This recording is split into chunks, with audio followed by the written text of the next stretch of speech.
नमस्कार. उन्हाळा सुरू झालेला आहे आणि प्रत्येक घरामध्ये आता दह्याचे प्रकार सुरू होत आहेत.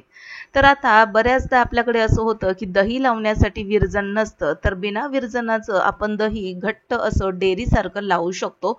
खूप साध्या आणि सोप्या पद्धतीने. हे दही बघा, बिना विरजणाचं हे दही लावलेले किती घट्ट असं हे दही आहे आणि सुरीने याला मी जेव्हा कापून बघते तर अक्षरशः त्या दह्याच्या वड्या पडल्यासारख्या या वड्या पडतात. थोडीशी लाईट आहे त्यामुळे तुम्हाला क्लिअर दिसत नसेल, पण तुम्ही या पद्धतीचे दही एकदा नक्की लावून बघा आणि हो, रेसिपी आवडल्यास नक्की शेअर करा. तर चला हे दही कसं लावलं ते आपण पाहून घेऊया. दही हे नेहमी काचेच्या भांड्यात किंवा चिनी मातीच्या भांड्यामध्ये लावावं. तर आता इथे मी एक चिनी मातीचं भांड घेतलेलं आहे आणि त्यामध्ये कोमट दूध घेतलेलं आहे. सोबतच या दुधाची जी साई आहे ती सगळी साई मी यामध्ये घालून घेतलेली आहे.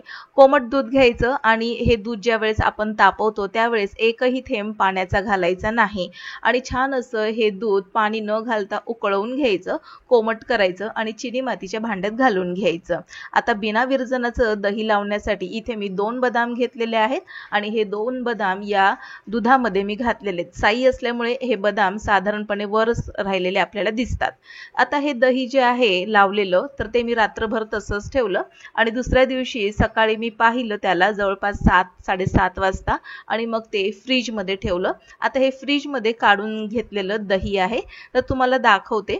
आता हे जे बदाम आहेत ते काढून घेते मी.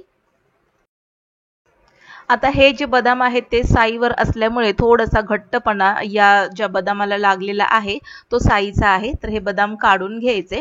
तर बऱ्याचदा आपण असा व्हिडिओ बघितलेला आहे की दही लावण्यासाठी मिरचीच्या देठांचा किंवा मिरचीचा वापर करतात, तर तसं न करता सात्विक पद्धतीचं दही तुम्ही अशा पद्धतीने लावू शकता. उपवासाला देखील मस्त असं हे दही तुम्ही खाऊ शकता. जर तुमच्याकडे विरजण नसेल तर अशा पद्धतीने तुम्ही दही बघा. आता मी हे काढून घेतलेलं आहे आणि किती घट्ट असं हे दही लागले. ही सगळी साई आहे आणि आजूबाजूचं घट्ट असं दही तयार झालेलं आहे.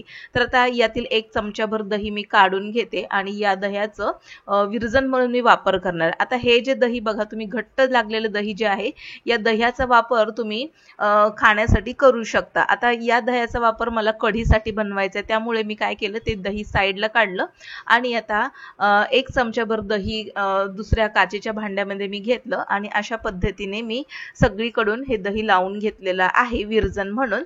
आणि यामध्ये पुन्हा मी कोमट असं दूध या विरजणामध्ये घालणार आहे. तर घट्टसर दही लावण्याच्या आणि बिना विरजण दही लावण्याच्या 3 टिप्स मी इथे तुम्हाला सांगणार आहे. विरजण घरामध्ये नसेल तर कोमट दुधामध्ये तुम्ही 2 बदाम भिजत घाला आणि रात्रभर तसंच ठेवून द्या. दुसरी गोष्ट, दूध जेव्हा तुम्ही गरम करता त्यावेळेस अजिबात त्यामध्ये एकही थेंब पाण्याचा घालायचा नाही. छान असं 5 ते 7 मिनिटं हे मंद आचेवरती दूध उकळू द्यायचं आणि मग त्यामध्ये 2 बदाम घालून द्यायचे. दुसरी गोष्ट दही. तिसरी गोष्ट, दही लावत असताना इथे आपण नेहमी काचेच्या भांड्याचा किंवा चिनी मातीच्या भांड्याचा वापर करायचा. दाटसर असं हे दही बनून तयार होतं. आता हे दही मी काचेच्या भांड्यामध्ये लावून ठेवले आणि आता हे चिनी मातीच्या भांड्यातलं दही बघा, तर ही सगळी साई आहे. आणि आता दुसऱ्या दिवशी तुम्हाला हे मी काचेचं भांड दाखवते दही कसं लागलं. तर याला देखील मी फ्रीज मध्ये ठेवून घेतलं होतं आणि आता याचं दही बघा कसं आता मी एका चमच्याने काढून दाखवते. मस्त घट्टसर असं जसं काही डेअरीचं दही आहे तसं दही तयार झालेलं आहे. मस्तपैकी दाटसर दही तुम्ही अशा पद्धतीने घरीच बनवू शकता. तोंडात टाकताच विरघळतं आणि मस्तपैकी क्रीमी मलईदार असं हे दही तयार झालेलं आहे. बरं, तुम्हाला वाटत असेल बदाम घातल्यामुळे या दह्याची चव वगैरे बिघडते की काय, तर अजिबात या दह्याची चव बिघडत नाही. अगदी डेअरी सारखं घट्टसर आणि चव देखील अगदी तशीच हे दही बनून तयार झालेलं आहे. आणि बघा, सुरीने मी कट करते तर मस्तपैकी त्याच्या वड्या पडल्यासारख्या हे दही बनून तयार झालेलं आहे. तर आजची ही दह्याची रेसिपी तुम्हाला आवडली असल्यास नक्कीच लाईक करा आणि हो, कमेंटमध्ये देखील मला नक्की कळवा. रेसिपी आवडल्यास लाईक, शेअर आणि सबस्क्राईब करून बेल आयकॉन प्रेस करा. पुन्हा भेटू नवीन एका इंटरेस्टिंग रेसिपी सहित. तोपर्यंत बाय बाय.